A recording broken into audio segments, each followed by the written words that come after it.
Hi everybody, we are in Franchise Kingdom and I am YamiWill. In today's video we're gonna talk about Negima Arc 2, the partner arc, and also everything that goes to the first season of the anime.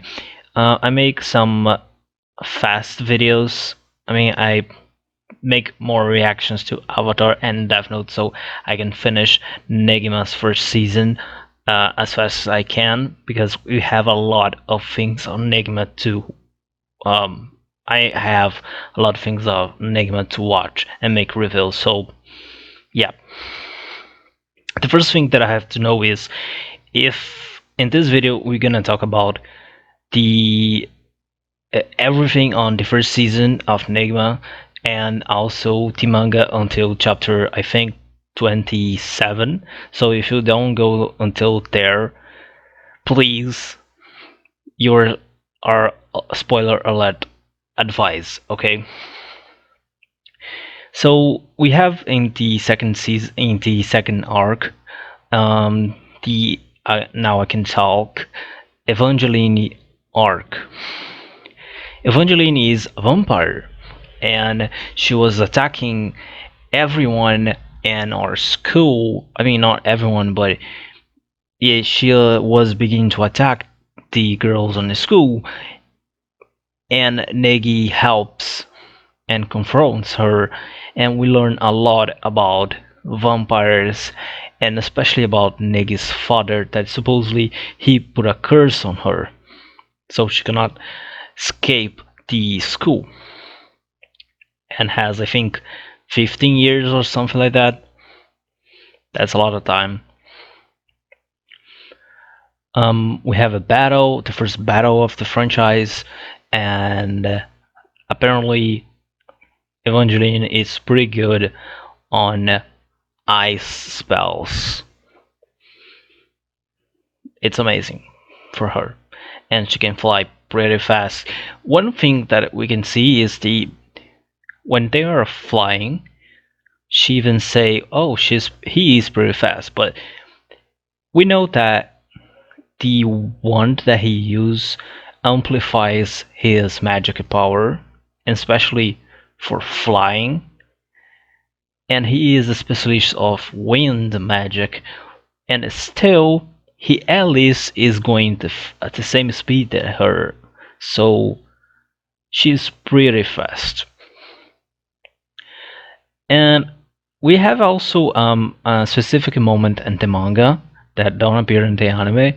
That is when after the first fight against Evangeline and before the final fight on this arc, she got sick, and Negi goes in on her house to see what's going on, and events happen, and Negi happens to use the magic to go into her sleep, and he see the moment when his father got a curse on her. We can see also that in the anime, but Negi only saw that in the manga. A lot of things happen. The backshoot system is explained, and Asuna makes a partner, become a partner of Negi. First of all, giving a kiss on his forehead, which she of course don't have full power for her, and after she give him a proper kiss. And yeah, teacher, student, not cool, not cool. But that's the story. I knew that something like that could happen in any moment. And apparently she has a great boost of strength. Also, isn't this arc that everyone discovered that Chamaru is a robot? Like, really? Really? Sometimes I'm really miss Shisame on how she's not one of the like main girls that we saw a lot, because she's the only one that say that's weird, man, she's a robot. No one's gonna say anything like that. Also, we discovered that Asuna has magic nullify or something like that, or some kind of immunity to magic. And this is gonna be important in the final arc of the anime, and I'm gonna talk more about that later. But after the final fight, and they also fight against Shishamaru, and Negi hurt himself because he didn't want to hurt his student, even she's a robot and he's trying to kill him. Ah, Negi. After this arc, we have a specific chapter that's talking about only in the manga that Negi talked with Evangeline that he thinks that his father is still alive.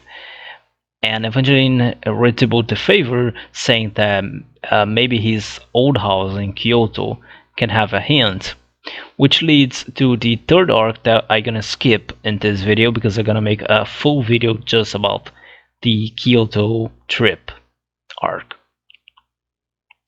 We have an episode that after that Negi and Konoka go buying a present for Asuna. In the manga, it's because of her birthday, but in the anime, it's because they broke a watch of her. And this is really important because they do not use the birthday as an excuse in the anime, because in the final arc, they basically, what happened is the Asuna make a contract with a demon king, because her power is not exactly null magic, but it is um, summoning demons, or her magic power itself attracts demons, something like that, and everyone die, like her family and stuff like that. And she made a contract with the demon king that now she has no magic, so the demon's not gonna go after her or something like that. But it ends that she somehow made contact with Negi's father. Negi don't know what to do because Asuna is so much worried because she finally remember that she gonna die soon, like today, in today that she remember. And he prepared a birthday party because it is her birthday, and was the day that she's supposed to die in her 14.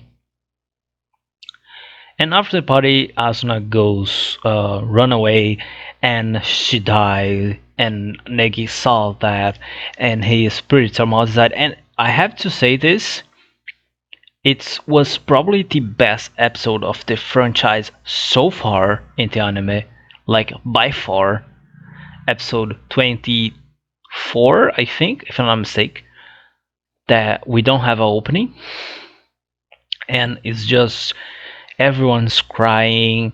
It's the funeral of Azuna, and like it was really emotional, and everything is black and gray, which really is a contrast of the opening that is pink, white, everything colorful, everyone happy. Yeah, and this is everyone sad. Was a really good. I mean, it's not exactly a good moment, but it was well made. Negi is furious because everyone's talking about, oh, she's not gonna go back. You don't have a possibility. So he goes back in time with a time machine that the Chinese girl that I don't remember, I always don't remember her name, with the the girl of the engineer club that supposedly is the girl that make Shishamaru. Um, they create a time machine and Negi use too much magic, and instead of just he going back in time, he make everyone in the class going back in time,